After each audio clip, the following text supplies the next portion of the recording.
Yeah, Arsenal fans probably at home now thinking that was closer than it ought to have been. Great though, as a neutral, cracking entertainment as always in the English Premier League. Crystal Palace then, their longest unbeaten run in the top flight since 1990 comes to an end. They stay 16th, 1 point above the bottom three. Just a small matter of Manchester City to complete their 2017 fixtures. As for Arsene Wenger and Arsenal, well, the coach does mark his 810th Premier League game in charge with a win. They stay 6th. The three sides directly above them, all winning over the last 48 hours or so. In fact, 4 of the top 5 victorious over the last 48 hours. The only side not to pick up maximum points, Manchester United. And we'll leave that there.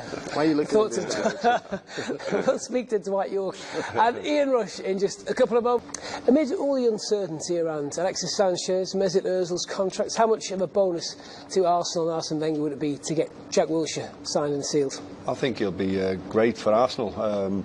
He seems to be a lot fitter now than maybe. You know, he was at Bournemouth, different players. He's come back, he's worked hard, and the ball he gave for Sanchez's goal was fantastic. It's a bit like De Bruyne, wasn't it, against Newcastle. You know, he's got the quality to do it, but he's got to do it week in and week out. But like he says, he's getting fitter now, so hopefully he'll be getting stronger. And just what you just said there, I'll be surprised if he doesn't sign a new contract for Arsenal. Do you need players who truly understand a football club, a bit like Gerrard at Liverpool? When you were at United, you had all the boys who came through the class of '92. Do you have to have that local influence? Well, when you think of Arsenal's success over the years, there's always have those type of players in and around the dressing room, and Jack Wilshere is very much vital part of that. He needs to, you know, sort of front the club, what the club epitomizes all about, and it's so important. We talk about the number of foreigners coming into the country in terms of embracing the Premier League and showcasing the Premier League, but equally enough, it's good to have local-based players who understand, have the passion, have the desire, what it means to the fan. They relate, so players, the foreigners, can look at these individuals and take something really positive from that. So it's important, people like Jack Wilshere. It's good to see him playing. You know, he's playing on a regular basis. As he said, he seems to be much happier now, which is important because there's no point in playing football and not enjoying it. Yeah. He had come through a lot of injuries as well, a lot of setbacks, and this is the time that we all expecting Jack Wilshere to kick on. And it's good to see him doing, as Rushy said, the pass that he gave for Sanchez's second goal was world class, and that's what he's all about. But we would like to see him do that on a consistent basis, and hopefully the platform is set for him, and no more injuries, because you need that consistency as well when you're playing football. So hopefully, wish them all the best. The way Arsenal played tonight, will Arsene Wenger be content? Perfect way to mark his 810th game in charge. You're always content when you win, isn't it? You know, it's, but it could have been. No, they should have seen it off in the first half. Had the chance to do it. Actually, you know, the keeper done everything there, but it was just a great finish. And really, get to half time, Arsenal should have been well and truly 2 or 3 goals up. Which is why I said, would he be content? Because as a neutral, as a coach, there will be frustrations from Arsene Wenger's point of view, I'm sure, because they should have had it sewn up by half time, and the goals they gave away, were they sloppy? Well, it would be, but there's always an uneasiness about Arsenal, even Man United, the Liverpool of this world. Even though you're winning 1-0, 2-1, the other opposition, you know, the teams like Palace are always in it because they got that fighting chance. But this is an accomplished finish, you know, for a defender. That is absolutely world class. And you said rightly so, they should. But again, you know, Roy Hodgson would have said at half-time, we're still in the game. We should have not been in the game. And this is what happens when you encourage teams like Palace playing at home, and they got a second win there and really come back at Arsenal. Yeah, very much so. I think, you know, they've done absolutely fantastic. They were always going to get 10 or 15 minutes in the second half, and they had the first 10 minutes there, get 1-1, and they had a couple of chances to maybe go ahead as well. And Townsend finds himself in a lot of space in the middle of that penalty box. Well, it does. I mean, we hyped up about Saha earlier on in terms of the quality that he brings one-on-one. You know, he's always got the tricky of going past defenders. But not only that, he's been able to provide the correct pass. And again, you talk about, I'm not sure who scored a goal now. What is that? Townsend. Townsend came in on his left foot, on his favourite left foot. At this level, you expect to hit the target, and he punished Arsenal at that point. You said Jack Wilshere, you think will sign. Any chance Alexis Sanchez is still an Arsenal player next season?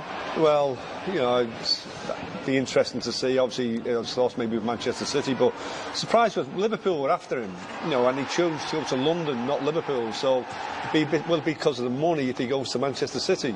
He wanted to live in London, so it'd be interesting. London's not all it's cracked up to be. Manchester is not that bad. Have you stayed there ever since? I've been there, yeah. I've been bedded into the furniture now. Why he's so important to Arsenal tonight, the Chilean? Yeah, he's a class act. He's a class act. We talked about it because he set such a high standard last season. If you fall off of that, you're always going to be fingers pointing. He's unsound. He's as exciting as any player. We talk about Ozil having the opportunity. He's got 2 opportunities and he's buried that. I said in the first half, Ozil had a chance that wasn't too dissimilar to this. Well, he ended up squaring the ball. That's the difference with this quality. He's a centre forward. He's more of an accomplished finisher than Ozil. For all the quality that Ozil has, Sanchez get into this position. You talk about Jack Wilshere pass here, Rushy.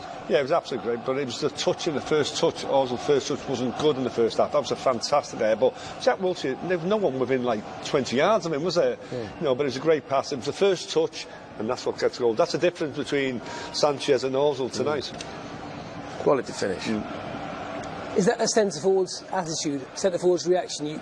Whatever happens, you're looking to get the shot off. You're not looking to pass it first. Oh yeah, no, you're looking to shoot. You've got to be selfish, and you wouldn't be a centre forward if you didn't think that. You don't score the number of goals. He scores if you're looking to pass it. It's when you can't score, you pass. Is this the old problems showing their ugly heads again? Arsenal can't kill a game off.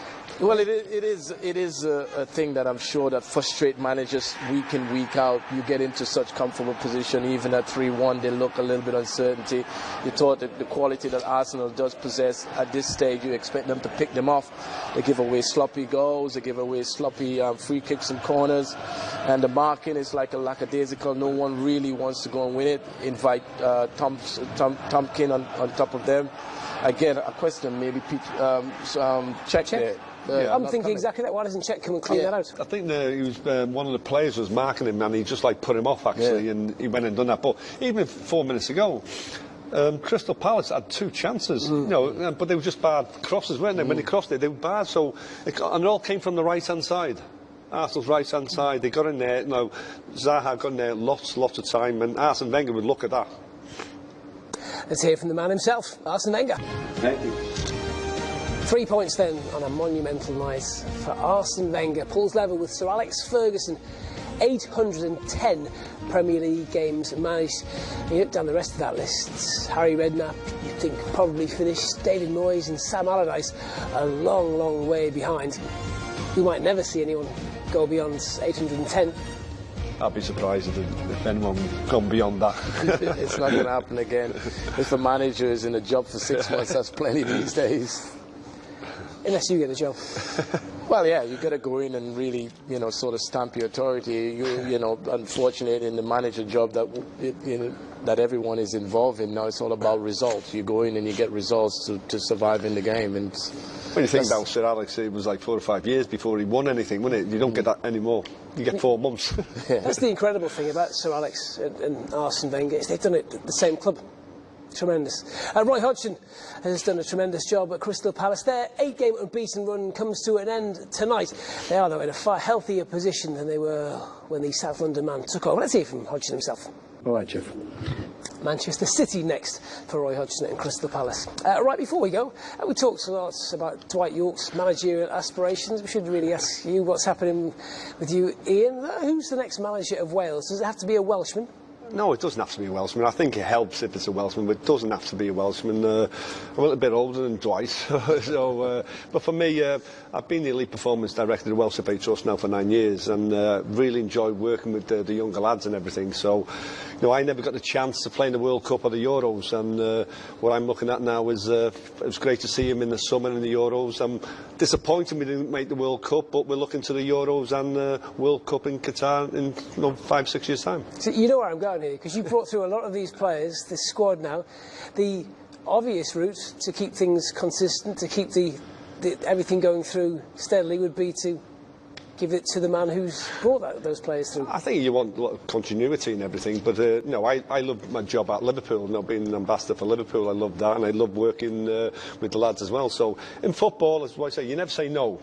But at the end of the day, you know, as long as they get the right man, you know, I'll be happy. So you're not ruling yourself out? You never rule yourself out. But at the end of the day, I think what we need now is to move forward and all stick together and hopefully qualify for the next Euros. That sounds like a yes to me. Dwight, thank you very much tonight. Plenty more football coming your way this week on beIN Sports. Old Firm on Saturday, 7 games in the Premier League to follow that, and 2 games on Sunday, New Year's Eve. Don't go anywhere. See it all with us here on beIN Sports.